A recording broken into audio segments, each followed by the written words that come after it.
My people, another amebo from Crown Gist o. Come closer, gather round, and make sure you are sitting comfortably because the matter I want to drop on your laps today, it is not just hot, it is burning. If I tell you that the very foundation of the palace is shaking, please believe me. The ground in Igbîmo Agbada is vibrating as we speak. You know, I've been telling you people that this ebony rata was going to reach a boiling point, but even I did not know it would reach this level of fire and brimstone. We've all been sitting here, watching the drama, pointing fingers at Ebony, saying she has done this and she has done that. We've been waiting for the day the great lion would finally roar and sweep her out of that palace once and for all. But let me tell you, the elders have finally entered the room and the game has changed completely. This is not the story we were expecting to hear. They said the meeting did not start with the usual royal fanfare.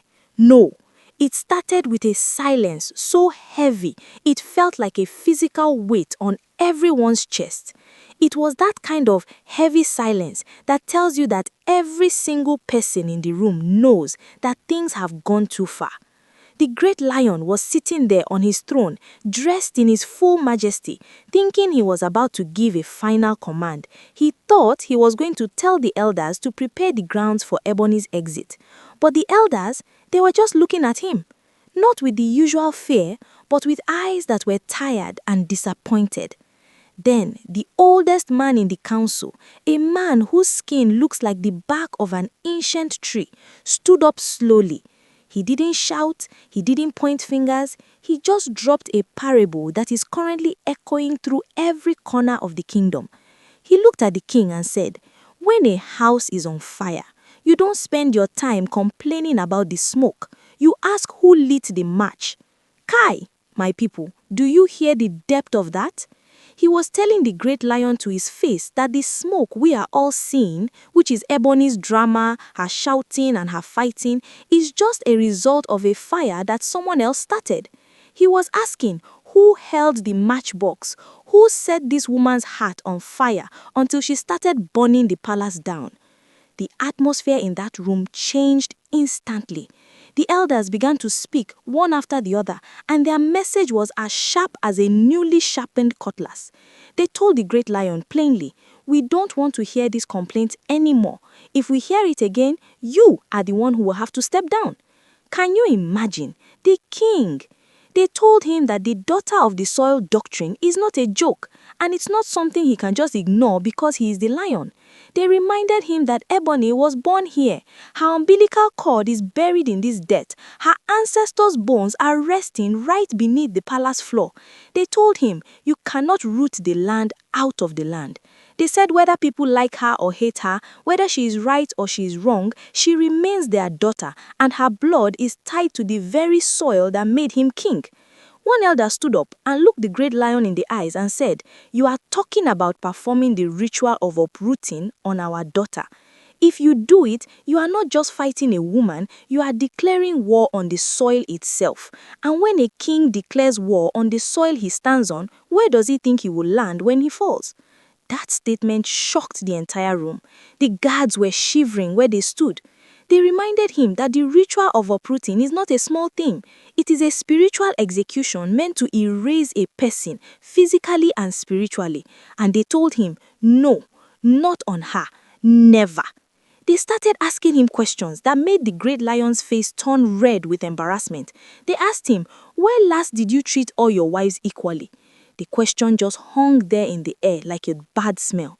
They told him that this entire problem did not start with Ebony's madness or evil. They said it started with imbalance, it started with favoritism, it started with silence and neglect. They told him, in this palace, some wives are celebrated like gods, while others are just tolerated like a bad habit. Some wives are seen and heard, while others are made to feel invisible. When a woman feels abandoned in her own home, she will fight like a wounded animal, and that is what Ebony has been doing. She's not fighting out of hate, she's fighting out of a desperate, starving hunger to be loved by her husband.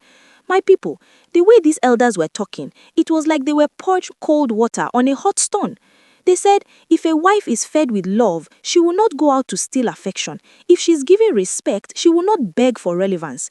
They reminded the great lion that Ebony did not enter the palace as a warrior. She came as a bride. She came with hope. She came believing she would be protected and cherished. But over time, that hope dried up because of the way he was handling the home.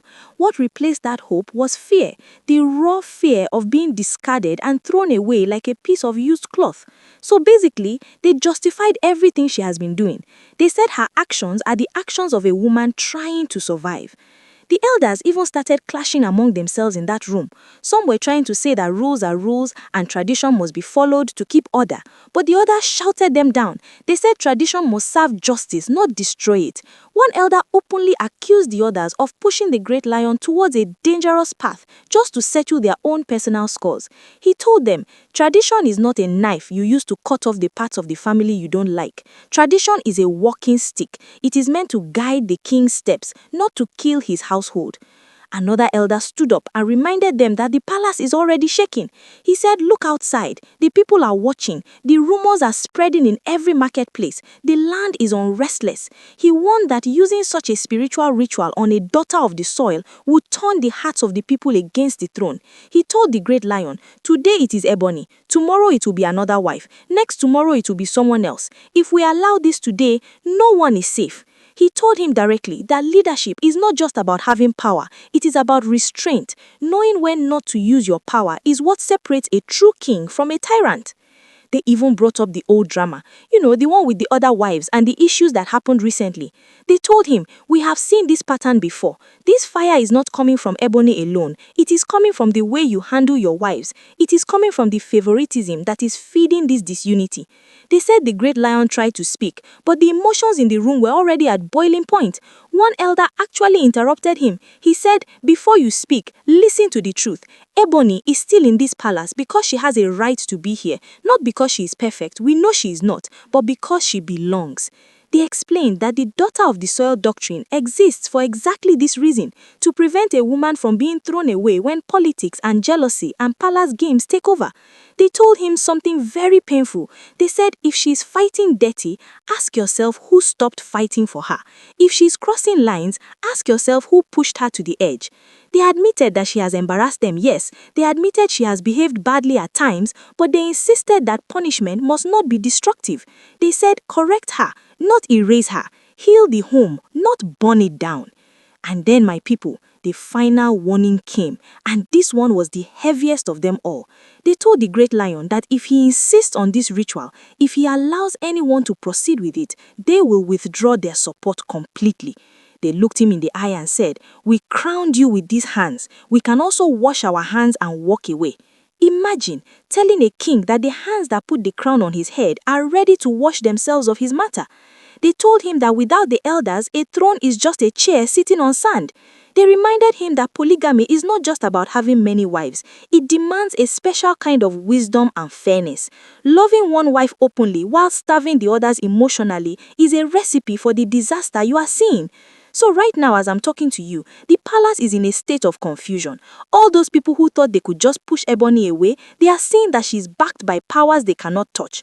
The elders have basically told the great lion that it is the one who needs to change his ways. They have put the blame for the disunity and the fighting squarely on his shoulders.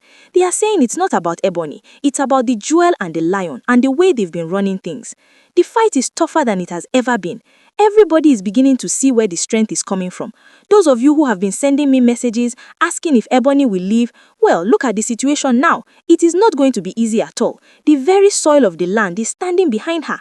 But like I always tell you, we have to be careful. These are all alleged, rumored, and unverified reports making the rounds on social media. We are just here to give you the breakdown of the gist as it is dropping. But I want to ask you, do you think the elders are right? Is it fair to blame the great lion for everything Ebony has done? Or do you think Ebony is just using her daughter of the soil status to escape justice? The matter is deep, my people. It is very deep.